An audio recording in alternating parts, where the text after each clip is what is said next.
Tugas ujian. Muklis Prasetya. Soal nomor 1, mengapa kita perlu memperhatikan faktor sosial dan ekonomi? Nah, jawabannya adalah karena jika kita tidak memperhatikan faktor sosial dan ekonomi, maka kegiatan suatu konservasi tersebut akan mengalami kegagalan atau suatu permasalahan yang sulit diselesaikan. Contohnya seperti jika kita ingin melakukan konservasi penyu, maka kita akan memperhatikan aspek sosial dan ekonominya, dikarenakan kedua aspek tersebut sangat berpengaruh dalam melakukan konservasi penyu, terutama dalam penetasan telur-telur penyu.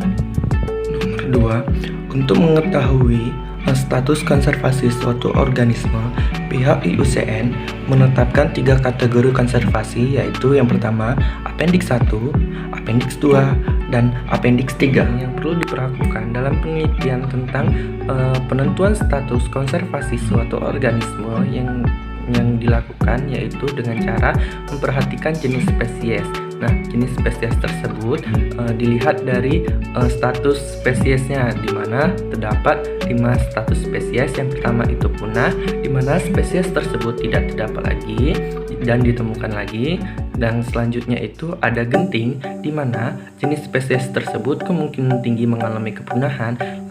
Selanjutnya itu ada kritis, di mana jenis spesies tersebut kemungkinan besar akan mengalami kepunahan dalam waktu dekat. Selanjutnya itu ada langka, di mana jenis spesies tersebut memiliki jumlah individu yang sedikit. Nah, selanjutnya itu adalah belum diketahui, di mana jenis spesies tersebut masih belum diketahui keberadaannya. 3. Not evolution dan less concern merupakan kategori status konservasi dari IUCN RI, di mana not evolution adalah suatu spesies yang belum diketahui atau belum dievaluasi jenisnya, dan selanjutnya itu less concern merupakan suatu spesies yang berisiko rendah terhadap ancaman kepunahan.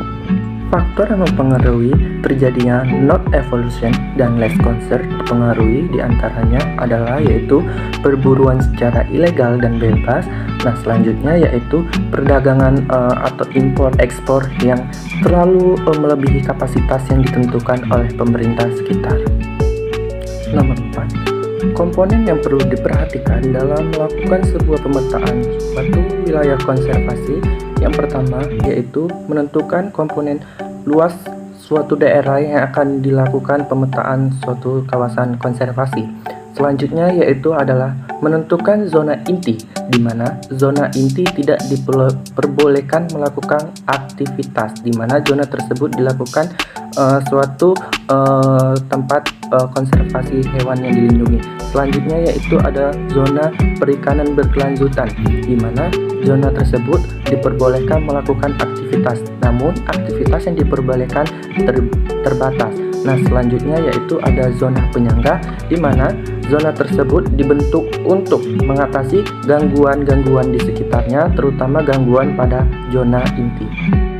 Tim yang digunakan dalam melakukan pembuatan suatu wilayah konservasi, yang pertama harus menguasai suatu model pembuatan pemetaan yang disebut ARGIS atau GIS. Selanjutnya yaitu harus menguasai komponen biologi, fisika, kimia, dan lain-lainnya. Selanjutnya penelitian yang dilakukan untuk menentukan suatu daerah konservasi yaitu spesies atau jenis biota atau fauna yang terdapat dalam suatu kawasan tersebut, agar dapat dilakukan pembentukan wilayah konservasi sesuai jenis dan habitat hewan yang terdapat pada suatu daerah tersebut. Terima kasih.